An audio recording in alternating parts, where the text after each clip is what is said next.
네, 안녕하세요. 지금 종부세가 고지가 됐잖아요. 그러다 보니까 저희 사무실에 상담 오시는 분들 중에 그 종부세가 너무 많이 나와가지고 이걸 어떻게 하면 좋겠냐고 많이들 좀 문의를 주고 계세요. 근데 결국 종부세 문의 주시는 분들 유형 중에 굉장히 많은 유형이 오피스텔을 하나 가지고 있어요. 오피스텔을 하나 가지고 있는데 이 오피스텔이 주거용으로 요즘 대부분 많이 쓰잖아요. 그러니까 주택으로 잡히는 바람에 이것 뭐 오피스텔 뭐 1억짜리 오피스텔이나 뭐 좀 비교적 저렴한 오피스텔 잘 안 올라요. 또 거의 뭐 분양가 그대로 지금 멈춰 있어요. 월세 뭐 한 60만 원 받는 분도 있고 뭐 30만 원짜리도 있고 뭐 다양한데 그 정도 월세 받으려고 종부세가 주택으로 그게 오피스텔이 산입되는 바람에 이 다주택자가 되면 종부세율이 2배가 올라간단 말이에요. 그래서 그것 때문에 막 1,000만 원 이상 비싸게 더 종부세를 내다 보니까 도대체 이거 어떻게 하면 좋겠느냐, 이거 좀 어떻게 방법이 없냐라는 얘기를 많이들 좀 상담을 받으러 오세요. 그래서 제가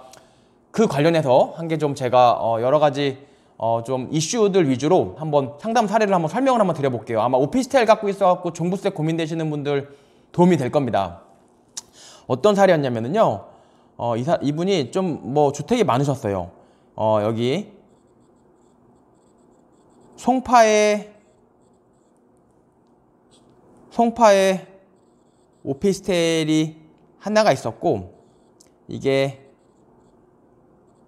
단독명이었고 당연히 주택으로 쓰고 있는 거였어요. 전입신고되고. 근데 그리고 이거는 이제 2018년 9월 14일 이전이어서 주임사 4년짜리로 지금 해놓은 상태였고, 2018년 9월 14일 이후에는 아파트 한 채 갖고 있으면서 주택 갖고 있으면서 추가로 주택 매입해서 주임사에도 종부세 합산배제 안 되잖아요. 이건 다 알고 계시죠? 그러니까 지금 뭐 이런 거예요. 지금 나 1주택 갖고 있어. 근데 혹시 뭐 빌라나 오피스텔 좀 여윳돈이 있어서 빌라나 오피스텔 한 개 사가지고 주임사 해놓으면은 종부세 1주택만큼만 내면 되고 합산배제 내가지고 2주택 종부세 안 내도 되는 거 아니냐? 지금은 안 돼요. 지금은 2018년 9월 14일 이후잖아요. 지금 2021년 12월이니까 지금은 그렇게 해도 종부세 2주택으로도 냅니다. 주임사 하셔도요. 이거 모르시는 분들도 가끔 계시더라고요. 그걸 미리 말씀을 드리고, 이분 같은 경우는 2018년 이제 9월 14일 전에 주임사를 등록을 해 놓으셨어요. 4년짜리를. 송파구 오피스텔 첫 번째에 대해서는요. 그리고 또 있었어요. 또 이제 노량진 오피스텔이 두 번째 게 있었는데, 이것도 단독명이었고 이거는 주임사였는데 올해 초에 21년 3월에 자진말소했어요. 자진말소를 했습니다. 자진말소를 한 이유는 이제 조금 주임사 말소하고 시세대로 그 월세를 올리기 위해서 뭐 여러 가지 이유가 있었겠지만 이분은 그런 이유에서 주임사를 올해 3월에 자진말소를 했습니다. 두 번째 이 주택에 대해서요. 오피스텔 주택이요. 세 번째 또 있었는데, 이게 이번에는 그 성수에 오피스텔이 세 번째 오피스텔이 있었어요. 세 번째 오피스텔이 있었고, 이것도 지금 전입신고해서 이것도 단독명이고 전입신고 해가지고 주택으로 쓰고 있고, 이것도 주임사를 2018년 9월 14일 전에 했는데 4년짜리를 걸었고 등록을 했고, 올해 21년 8월에 자동 말소가 됐어요. 8월에 자동 말소가 됐습니다. 그러니까는 이제 기간 만료로 자동 말소가 된 거죠. 그리고 또 뭐가 있었냐면, 또 네 번째, 이번은 아파트였는데 똘똘한 한 채라는 강남 아파트가 한 채가 있었어요. 이거는 이제 공동명이고 부부 공동명이고 실제 거주 중이에요. 실거주 중. 그리고 다섯 번째로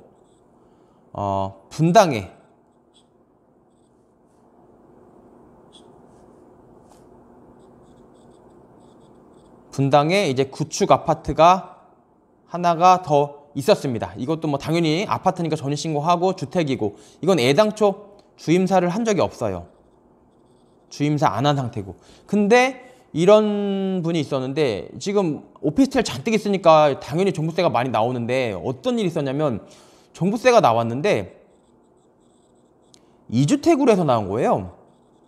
2주택으로 해가지고. 근데 잘 보시면 뭐 주임사 4년짜리를 이거는 2018년에 했으니까 이거는 그 6월 1일이잖아요. 그 종부세 과세 기준일이 6월 1일이거든요. 이거 기준으로 했을 때 아직 2018년도에 4년짜리니까 2022년까지니까 이거는 오케이. 이거는 주택수에 산입이 안 되죠. 합산 배제가 된단 말입니다. 이 주임사 송파인 오피스텔은 이거는 배제가 돼요. 배제가 돼요. 근데 노량진 오피스텔 보면은 주임사인데 올해 3월 달에 자진말세를 했어요. 근데 6월 1일 과세 기준일 기준으로 3월 달에 자진말세했기 때문에 얘는 어떻게 돼요? 당연히 종부세 합산 배제가 안 돼야 맞거든요. 근데 얘도 종부세 합산 배제가 됐어요. 좀 이따 이거 말씀드릴게요. 그리고 우리 성수에 있는 오피스텔은 2021년 8월에 자동 말세가 됐는데 2021년 6월 1일이 종부세 과세 기준일이니까 이때 기준으로 보는 거예요. 6월 1일 기준으로. 이때 기준으로는 어땠어요? 8월 달에 자동 말세 됐으니까 주임사였죠. 그러니까 얘는 합산 배제가 됐어요. 강남 아파트, 실거주 이건 합산 배제가 될 수가 없죠. 주임사를 한 적이 없고 분당 아파트도 주임사를 한 적이 없으니까 자동 말소, 합산 배제가 될 수가 없습니다. 합산 배제가 될 수가 없죠. 네, 이런 상황에서 보면은 그럼 합산 배제가 2주택만 합산 배제가 됐는데 그러면 이게 이상하다. 이게 물음표가 생겨요. 주임사 3월 1일 날 자진 말소돼서 6월 1일 기준으로는 주임사가 아닌데 왜 합산이 안 돼서 원래 3주택이 돼야 되는데 2주택만 됐다. 왜 그러냐? 이걸요. 모르시는 분들 많은데요. 종부세 합산 배제 이게 주임사가 이게 4년짜리였으니까 2018년도에 했단 말이에요. 근데 2018년도에 얘를 주임사를 넣었는데 근데 합산 배제 제외 신청을 안 한 거예요. 그러니까 올해 초에 2021년 3월 달에 올해 초에 자진 말소를 했으면 6월 1일 이후에 합산 배제 우리가 신청하는 달이 9월 달이잖아요. 합산 배제 신청할 때 합산 배제 제외 신청. 이거는 제가 올해 초에 자진 말소했어요. 그래서 6월 1일 기준으로는 이거는 주임사가 없는 상태였기 때문에 지금까지는 합산 배제를 받았는데 합산 배제에서 제외해 주세요. 다시 말해 종부세 낼게요 라고 신청을 해야 되는데 그거를 깜빡 안 하셨던 거예요. 그래서 이분 같은 경우는 원래 종부세가 3주택이 맞는데 2주택으로 종부세를 내시게 됐죠. 그러면 유리한 거 아니냐? 그렇지 않아요. 가산세가 붙어요. 그래서 국세청이 이렇게 호락호락할 리가 없죠. 합산 배제 제외 신청 안 한 분들은 합산 배제 제외 신청 꼭 6월 1일 기준으로 내가 작년에는 6월 1일 기준으로 이게 주임사였어. 근데 올해 6월 1일 되기 전에 내가 주임사를 없앴어. 그래서 올해 6월 1일 기준으로는 합산 배제되면 안 되는데 내가 아무것도 신청 안 해. 그럼 합산 배제가 된단 말이에요. 이거는 합산 배제 제외 신청을 꼭 하셔야 됩니다. 이거 꼭 기억을 해두시고요. 이 말씀 제가 좀 드렸고 그러면 이제 좀 이제부터 또 드리고 싶은 말씀이 뭐냐면 그러면 여기 잘 보면 이분 같은 경우는 지금 종부세는 이제 그렇게 돼서 종부세가 일단 나와서 지금 좀 뭐 합산 배제 제외 신청 이슈가 좀 떠올랐죠. 이 가산세를 좀 물겠죠. 그런 문제가 하나가 있고 결국은 근데 이 사람은 어쨌든 너무 종부세가 비싸요. 종부세가 지금 뭐 4천만 원 정도 나왔어요. 종부세가. 그러니까 도저히 뭐 한 달에 300만 원 이상 세금 내고 살 수는 없고 어쨌든 이제 팔아야 되는 거예요. 팔아야 되는데 잘 보면 똘똘한 한 채가 여기 보이네요. 똘똘한 한 채가 여기 이렇게 보여요. 이 똘똘한 한 채를 먼저 팔 생각은 없어요. 실제 거주 중이기도 하고. 그런데 그럼 어쨌든 주택수를 줄여야 되니까 어떻게 해야 되느냐? 결국은 이 분당 아파트를 팔까?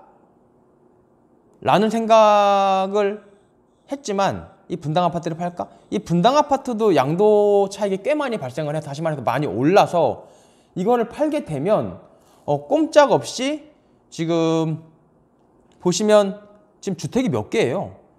지금 주택만 따지면 1주택, 2주택, 3주택, 4주택, 5주택이잖아요. 그러면 지금 3주택까지 이제 중과세가 되니까 2주택도 중과세가 되고 3주택도 중과세가 되고 4주택, 5주택은 그냥 3주택 중과세인 걸로 세율을 맞으니까 이걸 먼저 팔게 되면은 엄청난 중과세를 맞게 돼요. 한 7, 80%가 양도세로 빠져나가게 됩니다. 7, 80%가 양도세로 빠져나가게 되고 장특공제도 이제 80%짜리 못 받고 10년에 30%짜리로 장특공제도 많이 못 받죠.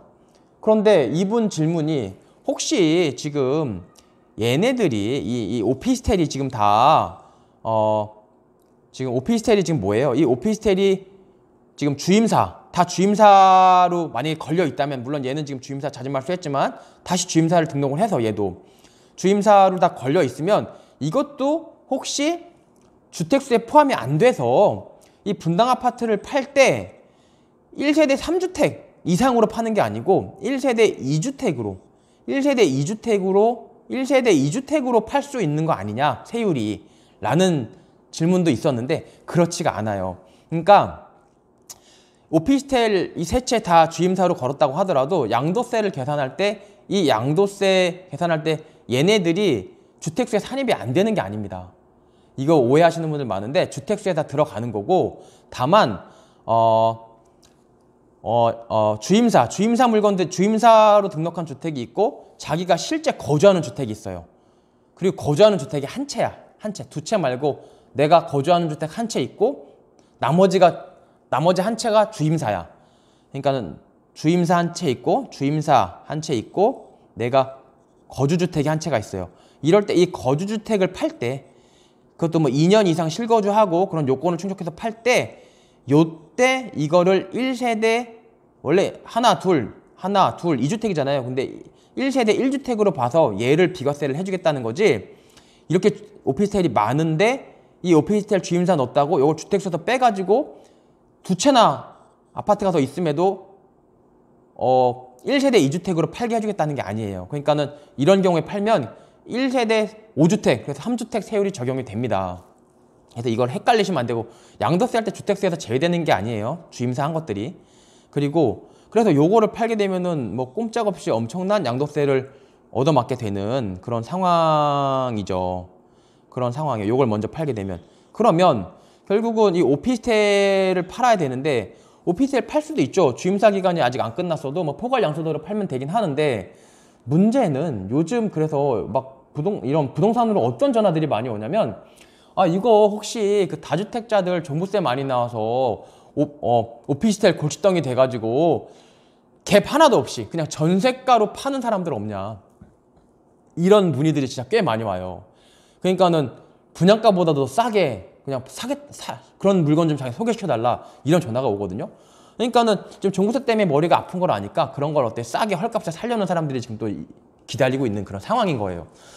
근데 그렇지 않고는, 그렇게 싸게 팔지 않으면은 이런 오피스텔이 잘 안 팔리는 게, 지금 다주택자 같은 경우는 주택 1주택만 있어도 이 오피스텔을 내가 가져와요. 오피스텔을 가져오면 어쨌든 취득세가 지금 8%, 2주택은 8%, 3주택 12% 올랐잖아요. 그러니까 취득세가 비싸서 쉽사리 가져오지를 못하는 거예요. 쉽사리 가져오지를 못하고 그리고 그러다 보니까 어쨌든 지금 뭐 이제 이런, 아까 지금 이 사례에서는 분당 아파트는 너무 비싸. 분당 아파트는 양도세가 너무 비싸. 그래서 분당 아파트 같은 경우 양도세가 너무 비싸서 도저히 못 팔고, 근데 오피스텔 같은 경우는 별로 안 올랐단 말이에요. 뭐 2억에 한 게 지금도 2억이에요. 양도 차익 거의 없으니까 이런 걸 팔 때도 물론 양도세는 많이 맞겠죠. 양도세는 결국 5주택이잖아요. 5주택인 상태니까, 그렇다고 뭐 이렇게 주택이 많은데 요 주택을 팔았을 때 중과배제, 다시 말해서 임대주택 중과배제를 받기도 어렵고, 중과배제를 받든 안 받든 결국은 뭐 양도 차익 자체가 없으니까, 뭐 세율이 아무리 비싸서 뭐 4주택 세율이든 5주택 세율이든 뭐 오른 게 없는데 낼 세금이 없는 거예요. 그러니까 결국은 이런 사례에서는 이 5번보다는 1번, 2번, 3번을 빨리 팔아치워야 돼요. 이거 빨리 팔아치우고 2주택을 만들어가지고, 이 분당 아파트 같은 경우는 1세대 2주택으로 팔아야죠. 뭐 다주택자들 양도세 완화시켜준다는 말도 있는데, 양도 된다고 하면 그때 이거 빨리 팔아버리고 이제 똘똘한 채로 가져가는 그런 전략을 써야 되는데, 문제는 이 오피스텔을 1주택자들이 받아줘야 돼. 무주택자들이. 그래야 취득세가 싸니까요. 근데 지금 뭐 돈 있는 좀 여유자금 있는 사람들한테 팔아야 되는데 그 사람들은 다 주택이 하나 있기 때문에 이런 거 하나 갖고 오려고 안 한다고요. 이거 지금 갖고 와가지고 종부세 2주택 되고 골치 아프거든요. 그래서 지금 오늘 제가 정리를 이제 해야 되는데, 정리해드리는 얘기는 어쨌든 지금 오피스텔 때문에 되게 많이 고민들을 하세요. 오피스텔 한 채 있어갖고 지금 종부세 막 2주택으로 낸다고. 지금 이것도 그런 거죠. 지금 오피스텔 있어가지고 지금 종부세 원래 2주택으로 나왔지만 지금 가산세 맞게 생겼고 원래 3주택으로 지금 세율 적용돼서 내야 되는 그런 상황이죠. 그러니까 오피스텔을 그러면 그런 상황이죠. 그럼 어쨌든 종부세 줄이려고 뭔가 팔아야 되는데 아파트를 팔자니 오피스텔 주임사 다 걸어놨다고 해도 주택세에서 빠지는 게 아니니까 세율이 엄청나게 비싸. 그러니까 아파트는 못 팔아요. 그럼 오피스텔부터 던져야 되는데 왜 던져요? 양도 차익이 얼마 안 되니까 세율을 이빠이 맞아도 별로 두렵지 않다. 오피스텔 던져야 되는데 지금 오피스텔을 잘 받아주는 사람이 없다? 왜 그러냐? 다주택자가 1주택자가 이거 사는 순간 2주택이 되는데 2주택자는 취득세율이 8%로 올랐으니까 잘 안 팔리는 상황이다. 그리고 이거 샀다가 또 2주택 돼가지고 종부세율이 엄청나게 올라갈 수가 있겠죠? 그런 여러 가지 이유에서 받아주는 사람이 없다. 그러니까는 종부세도 비싸. 그래서 뭔가 팔긴 팔아야 돼. 아파트 팔자니 인간적으로 뭐 70% 세금이야. 그럼 오피스텔도 70%가 세금이긴 하지만 양도 차익이 없으니까 오피스텔 팔아야 돼. 오피스텔 팔라고 하는데 받아줄 사람이 없어. 왜? 취득세가 비싸. 지금 진퇴양난의 상황에 빠져 있는 분들이 많이 계세요. 그래서 뭐 정부 욕도 많이 하고 막 이러는 건데, 뭐 어쨌든 뭐 하여튼 뭐 요런 사례를 갖고 이런 사례랑 좀 밀접한 관계가 있는 분들이 많으실 것 같아가지고요. 제가 어느 정도 좀 말씀을 드렸고, 하여튼 그래도 제일 최선은 뭐다? 오피스텔부터 파는 거. 이거 답은 나와 있어요. 오피스텔부터 파는 거예요. 싸게 팔든 오피스텔부터 파는 거예요. 무조건. 그러니까 하이에나처럼 오피스텔 이런 거 물건 다주택자들 종부세 무서워서 파는 오피스텔 거의 헐값에 먹으려고 지금 막 부동산에 전화 돌리는 사람들이 있는 거예요. 그럼 여기까지 말씀드릴게요. 네, 성우TV였습니다.